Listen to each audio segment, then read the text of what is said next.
ওম শান্তি। আজ আপনাদের কাছে নতুন একটি কবিতা আমি পড়ে শোনাতে যাচ্ছি। আমার শরীরটা খারাপ থাকার সত্ত্বেও আজ আমি মেডিটেশনে বসে কবিতাটা লিখেছি। তবুও যদি ভুলচুক হয়ে থাকে আমাকে ক্ষমা মার্জনা করবেন। আমার চ্যানেলের নাম প্রজাপিতা ব্রহ্মা বাবার বিকে লক্ষ্মী মজুমদারের কবিতা, আর আমার প্রোফাইলের নাম শ্যামল মজুমদার। আপনারা ইউটিউব কিংবা গুগল সার্চ করলেই দেখতে পারবেন। তবে চলুন কবিতাটা পড়ে আপনাদের শোনানো যাক, যা আমি মেডিটেশনে লিখি। ওম শান্তি। কি বলবো ভগবানকে, কোনো শব্দ খুঁজে না পাই। আমি যে তাহাকে অন্তর দিয়ে ভালোবাসি, এই ভালোবাসার কোনো কিনারা খুঁজে না পাই।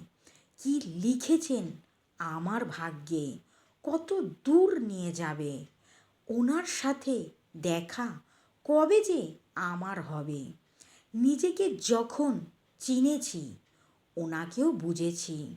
তাই কাব্যগ্রন্থ নয়, খাতার মধ্যে মন দিয়ে ওনার কবিতা আমি লিখেছি। হৃদয় ভরা ওনার ভালোবাসা, মন প্রাণ দিয়ে ডাকি। সারাক্ষণ ঈশ্বরের কথা মনে করি, আমার শেষ ঠিকানা যে তাহার বাড়ি। কেউ মানুক চাই না মানুক, আমি মানি আমার এই হৃদয় দিয়ে। বাস্তবটা খুবই কঠিন, চোখ দিয়ে ভগবান দেখিয়ে দিলেও দেখে না কেউ তাহারে। দুঃখ তো সবার আছে, কম কিছু নয় কাহার।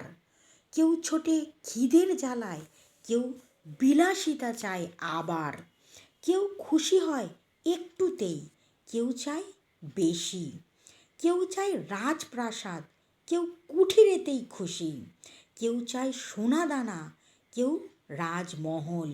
কেউ চায় ভালো দামি পোশাক, কেউ মদ্যপানের আসর। কেউ চায় ঘুরতে দেশ বিদেশে, কেউ কেনে দামি গাড়ি বাড়ি।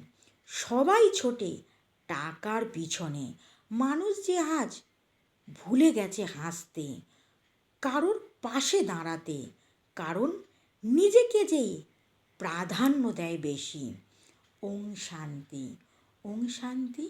সকল বন্ধুদের, সকল দর্শকদের, সকল সেন্টারের দিদিদের ও দাদাদের জানাই আমার আন্তরিক প্রীতি শুভেচ্ছা। ওম শান্তি। যদি ভুলচুক হয়ে থাকে আমাকে ক্ষমা মার্জনা করবেন। যখন থেকে আমি ঈশ্বরীয় বিশ্ববিদ্যালয়ে গিয়েছি, প্রজাপিতা ব্রহ্মা বাবার জ্ঞান নিয়েছি, তখন থেকেই আমি ভগবানকে ডাকলেই কবিতা চলে আসে। তবুও ভুলচুক হয়ে গেলে আমাকে ক্ষমা করে দেবেন। ওম শান্তি।